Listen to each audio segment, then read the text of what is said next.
Assalamualaikum warahmatullahi wabarakatuh.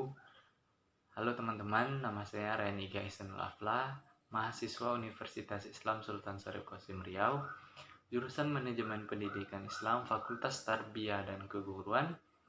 Selamat datang di channel saya, di mana kita akan lebih tahu dan lebih paham tentang bakat pada anak.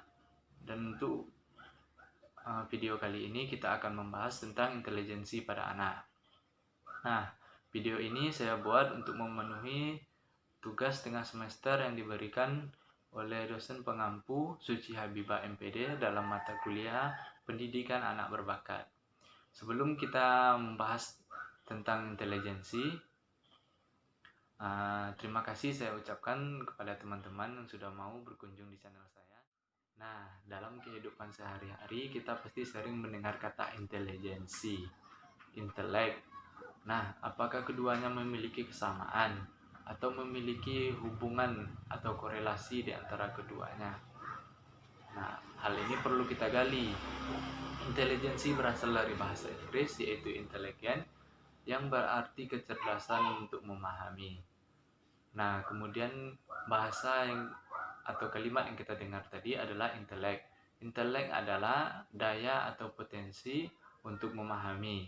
Sedangkan intelijensi yaitu suatu aktivitas atau tingkah laku yang merupakan perwujudan dari daya dan potensi tersebut. Jadi antara satu dengan yang satu memiliki kaitan dan hubungan. Menurut para ahli, salah satunya adalah Utami Munandar mengungkapkan bahwa ada 3 komponen dalam intelijensi. Yang pertama adalah kemampuan seseorang untuk berpikir abstrak. Yang kedua adalah kemampuan seseorang untuk menangkap hubungan-hubungan yang terjadi dan untuk belajar. Yang ketiga adalah kemampuan untuk menyesuaikan diri dengan masalah dan permasalahan yang sedang dihadapi oleh individu tersebut. Nah, menurut ahli yang lain yaitu Alfred Binet mengungkapkan ada 3 komponen dalam intelijensi seseorang tersebut. Yang pertama adalah direction, yang kedua adaptation, yang ketiga adalah criticism. Yang pertama adalah direction, yaitu kemampuan untuk memahami dan memusatkan perhatian terhadap masalah yang sedang dihadapi. Yang kedua adalah adaptation, yaitu bagaimana seorang individu beradaptasi dengan masalah yang sedang ia hadapi dan fleksibel dalam mencari solusi untuk menyelesaikan masalah tersebut. Yang ketiga adalah criticism, yaitu bagaimana seorang individu itu mengkritik orang lain ataupun dirinya tersebut dalam tanda kutip dalam hal kebaikan, atau mengkritik dalam hal yang baik dan tidak bermakna untuk menjatuhkan orang tersebut.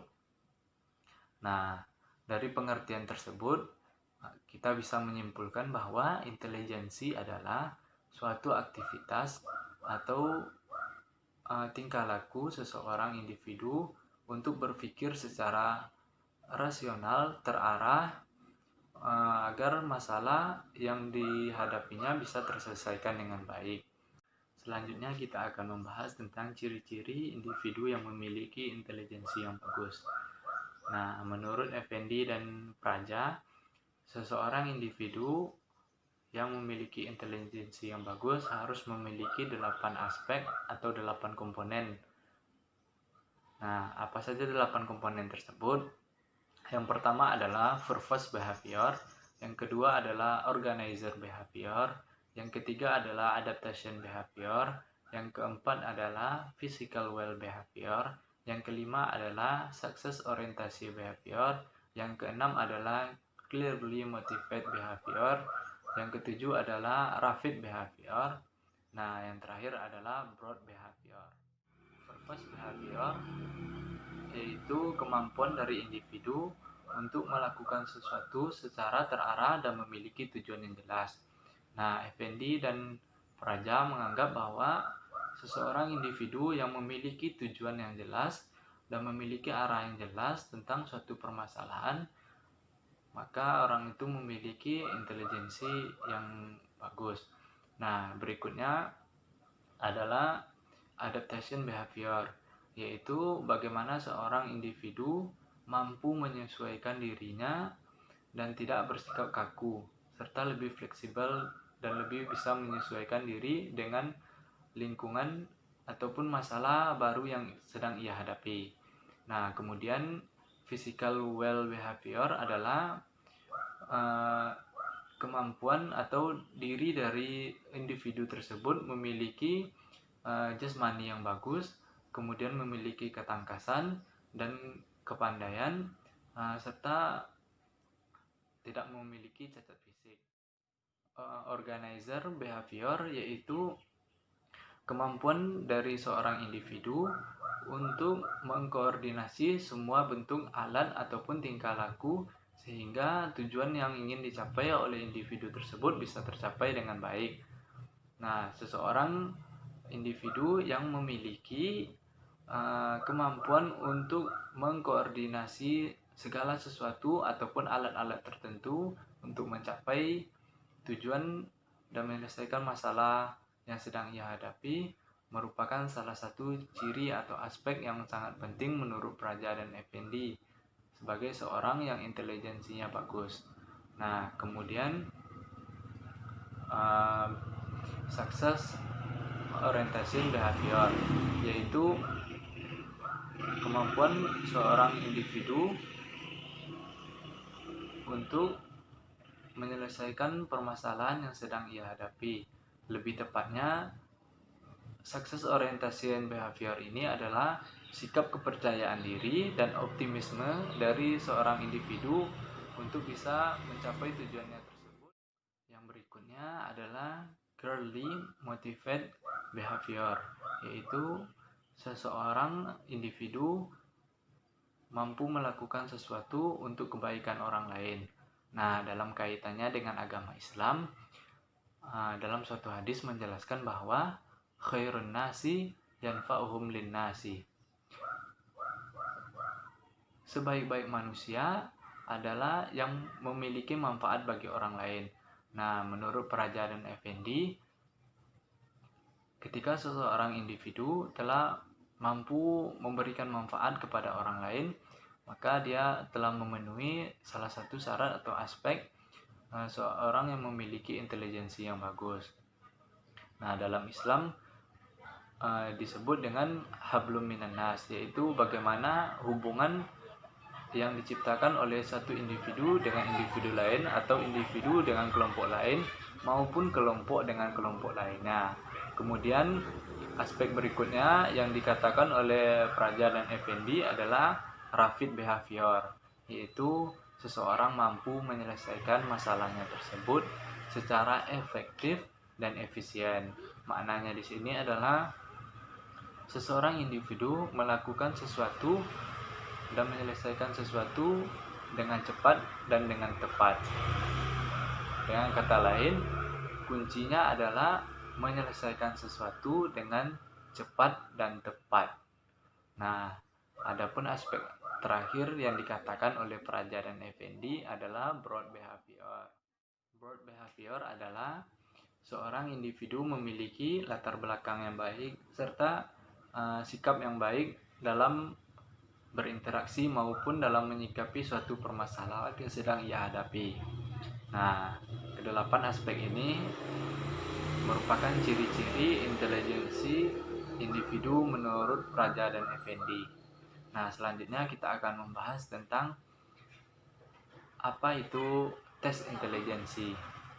Nah, untuk mengetahui seseorang memiliki intelijensi yang bagus, tentunya ada alat dan cara bagaimana kita mengetahui dan melihat seseorang itu memiliki intelijensi yang bagus. Nah, tes intelijensi ini merupakan suatu alat yang dirancang dan dibentuk guna untuk mengetahui seberapa tinggi intelijensi seorang individu itu. Melalui tes intelijensi ini, seseorang bisa mengetahui kemampuan individu tertentu. Nah, dalam kaitannya dengan pendidikan dan di sekolah, tes intelijensi ini memberikan gambaran kepada guru maupun guru bimbingan konseling di sekolah untuk bisa memahami para peserta didik dan untuk mengembangkan peserta didik tersebut untuk mencapai tahapan maksimal dalam potensi yang dimilikinya. Nah, tes intelijensi ini harus bersifat valid. Kenapa demikian?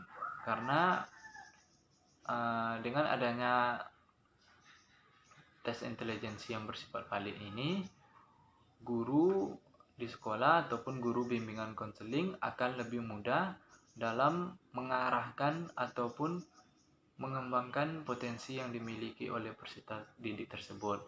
Misalnya, seorang anak yang memiliki intelijensi bagus dalam hal matematika ataupun dalam hal musikal, maka guru bimbingan konseling dapat mengarahkan peserta didik tersebut untuk ke arah bakat yang ia miliki. Nah, pembahasan kita yang terakhir adalah tentang faktor-faktor yang mempengaruhi intelijensi seseorang individu. Nah, salah satu faktor yang mempengaruhi intelijensi seorang individu adalah faktor pembawaan atau genetika. Kita mungkin sering mendengar kata-kata buah tidak jatuh jauh dari pohonnya. Nah, hal ini juga berlaku dalam kaitannya dengan intelijensi seseorang. Kita tidak ayal mendengar bahwa orang tua yang pintar ataupun orang tua yang memiliki kecerdasan yang bagus tidak menutup kemungkinan anak yang dilahirkan atau anaknya tersebut memiliki kecerdasan dan intelijensi yang bagus juga. Nah, menurut para ahli, genetika atau pembawaan ini memiliki persentase dampak atau persentase kecerdasan yang diturunkannya memiliki persentase yang cukup besar. Maka dari itu, orang tua yang memiliki pengetahuan serta pendidikan yang bagus itu akan membuat anaknya juga memiliki intelijensi dan kecerdasan yang bagus. Kemudian faktor yang kedua adalah pembawaan dan minat. Nah, seorang anak yang memiliki minat terhadap sesuatu akan cenderung terdorong dan memiliki motivasi untuk belajar lebih giat lagi dan untuk mencapai hal tersebut. Nah, jika seseorang individu tersebut memiliki keinginan atau minat yang amat besar terhadap sesuatu, maka itu akan memacu proses atau daya berpikir dan kecerdasannya untuk lebih meningkat dan mencapai tahapan yang lebih tinggi dari sebelumnya. Kemudian faktor kematangan. Nah, seseorang individu memiliki masa pertumbuhan dan perkembangannya. Kita tidak bisa menyamakan anak kelas 2 SD dengan anak kelas 3 SD. Dan kita tidak bisa memberikan misalnya soal yang sama untuk anak kelas 3 dan untuk anak kelas 2. Hal ini bertolak belakang. Kenapa demikian? Karena proses perkembangan dan pertumbuhan dari seseorang tersebut belum mencapai tahapannya. Maka dari itu, tahapan dan proses perkembangan tersebut akan sangat berpengaruh dengan intelijensi seseorang. Makanya seseorang yang makin beranjak dewasa, itu pola pikirnya akan semakin terbentuk dan semakin bagus dalam memecahkan masalah ataupun menghadapi masalah. Faktor yang mempengaruhi intelijensi seseorang individu tersebut adalah faktor lingkungan. Lingkungan yang baik dan lingkungan yang mendukung akan sangat berdampak terhadap intelijensi seseorang. Mengapa demikian?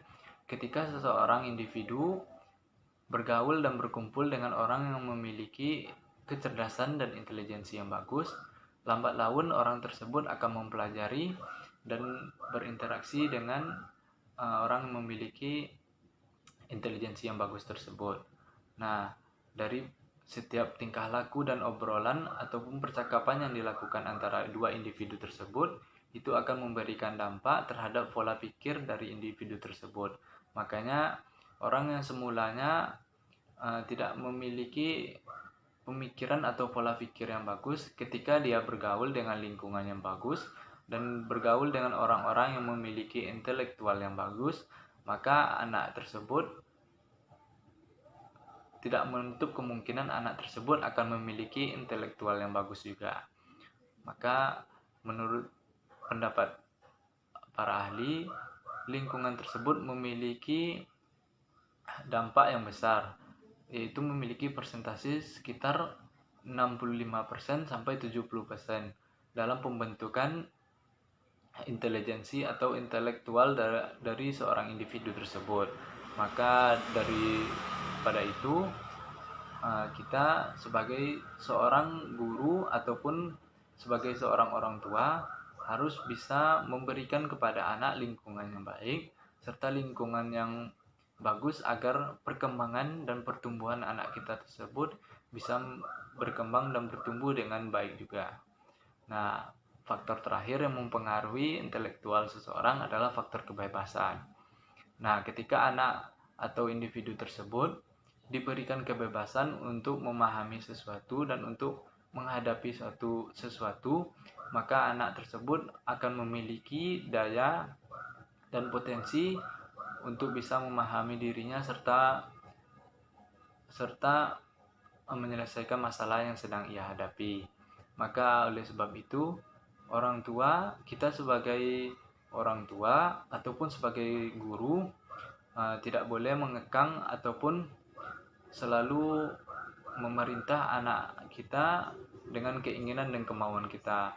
Maka oleh sebab itu kita seharusnya memberikan kebebasan kepada anak tersebut untuk memilih dan mengikuti apa yang ia inginkan. Dalam tanda kutip, anak tersebut kita sebagai orang tua harus mengawasi dan memberikan dukungan dalam hal-hal yang baik. Nah, mungkin itu saja pembahasan kita tentang materi ataupun tentang video intelektual kali ini. Terima kasih kepada teman-teman yang telah mau berkunjung ke channel kami dan mendengarkan materi tentang intelijensi hari ini. Saya ucapkan terima kasih. Apabila ada kata-kata yang salah, saya mohon maaf. Assalamualaikum warahmatullahi wabarakatuh.